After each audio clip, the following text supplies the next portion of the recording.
Silence. అందరికీ నమస్కారాలు. రాష్ట్రంలో ఉండే ప్రజలకి, దేశంలో ఉండే ప్రజానీకానికి నమస్కారాలు. నిన్న జరిగినటువంటి పార్లమెంట్లో జాతికి విద్రోహం జరిగింది, మహిళలకు అన్యాయం జరిగింది.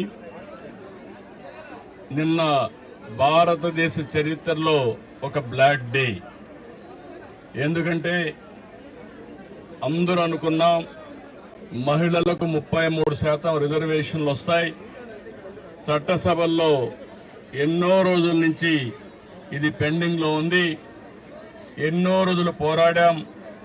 ఇప్పుడు తొందరలో చట్టసభల్లో, అటు పార్లమెంట్లో, ఇటు అసెంబ్లీలో, కౌన్సిల్లో 33% మహిళలను చూస్తామని ఆశపడ్డాం.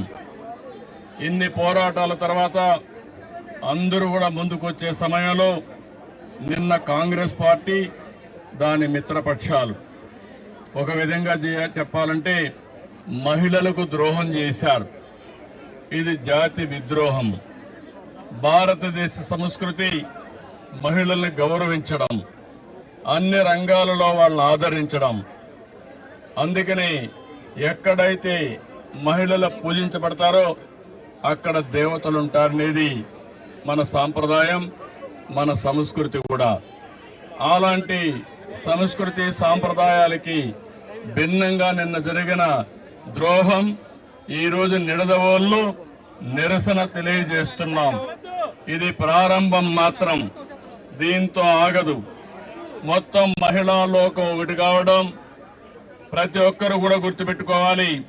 మన ఇంట్లో ఉండే ఆడబిడ్డలను గుర్తుపెట్టుకుని దేశంలో ఉండే ఆడబిడ్డలందరూ పైకి రావాలి, వాళ్ళ ఆత్మగౌరవంతో బ్రతకాలని నినాదంతో మనందరం ముందుకు పోవాల్సిన అవసరం ఉంది. దీనికి కుంటు సాకులు చెప్పారు. నిన్న చాలా స్పష్టంగా చిన్న రాష్ట్రాలకు నష్టం జరుగుతుందని మాట్లాడారు. కానీ ప్రధానమంత్రి గారు, అమిత్ షా గారు చాలా స్పష్టంగా చెప్పారు, దక్షిణాది రాష్ట్రాలకు అన్యాయం జరగదు, అదే మాదిరిగా నార్త్ ఈస్టర్న్ స్టేట్స్ కి అన్యాయం జరగదు, చిన్న రాష్ట్రాలకు అన్యాయం జరగదు. ఇప్పుండే సీట్లతోనే 50% యూనిఫామ్ గా అన్ని రాష్ట్రాల్లో పెంచుతామన్నారు. యూపీలో 50% పెంచితే ఆంధ్రప్రదేశ్ లో కూడా 50% పెంచుతారు. అలాంటి అనౌన్స్మెంట్ ఇచ్చి చట్టంలోని పెడతామని చెప్పిన వీళ్ళు రాజకీయ అజెండా కోసం ఈరోజు ఇలాంటి దుర్మార్గం చేసే పరిస్థితికి వచ్చారు. ఇది చాలా బాధాకరం. నేనైతే 3 దశాబ్దాలుగా దీనికోసం పోరాడుతున్నాం. పోరాడి సాధించుకునే ఈ సమయంలో దీన్ని మారుగా చేయడం అనేది చాలా క్షమించరాని నేరం అని కూడా మరొకసారి తెలియజేస్తున్నా. ఈరోజు ఆ పార్టీలు గుర్తుపెట్టుకోవాలి. ఏ ముఖం పెట్టుకొని రేపు ఆడబిడ్డల్ని ఓటు అడుగుతారని అడుగుతున్నా. ఆడబిడ్డలంటే అంత చులకనని అడుగుతున్నా. అంటే ఆడబిడ్డల్ని ఇంటి వరకే పరిమితం చేయాలన్న అహంకారంతో ఇలాంటి దుర్మార్గమైన కార్యక్రమానికి దోహదం చేశారు. అందుకే నిన్న ఒక విద్రోహ దినం, ప్రతి ఇంటికి తీసుకుపోవాల్సిన అవసరం ఉంది. ఈ రోజు మాత్రం ఇక్కడ ప్రారంభం. నేను స్వచ్ఛ ఆంధ్రప్రదేశ్ ప్రోగ్రామ్ ఇక్కడికి వచ్చినప్పుడు నేను మార్నింగ్ అనుకున్నాం, మిత్రపక్షాల ముగ్గురం కలిసి నేను వచ్చే మునిపే పవన్ కళ్యాణ్ గారితో మాట్లాడాను.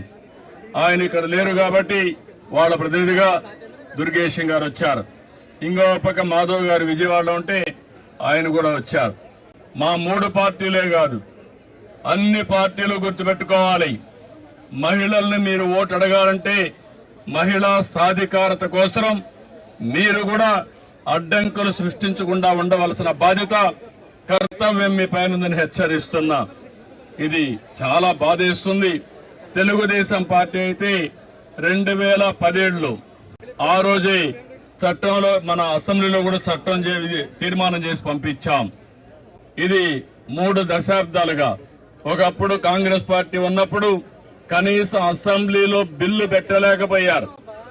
అలాంటిది 2023లో బిల్లు ప్రవేశపెట్టారు. కానీ సెన్సస్ చేసిన తర్వాత మళ్లీ దీన్ని అమలు చేయాలని చెప్పి నిబంధన పెట్టారు. కానీ 29కి మహిళలకు రిజర్వేషన్లు చేయాలనే ఆలోచనతో ప్రధానమంత్రి గారు ముందుకొచ్చి ఈరోజు సవరణ బిల్లు తీసుకొచ్చారు.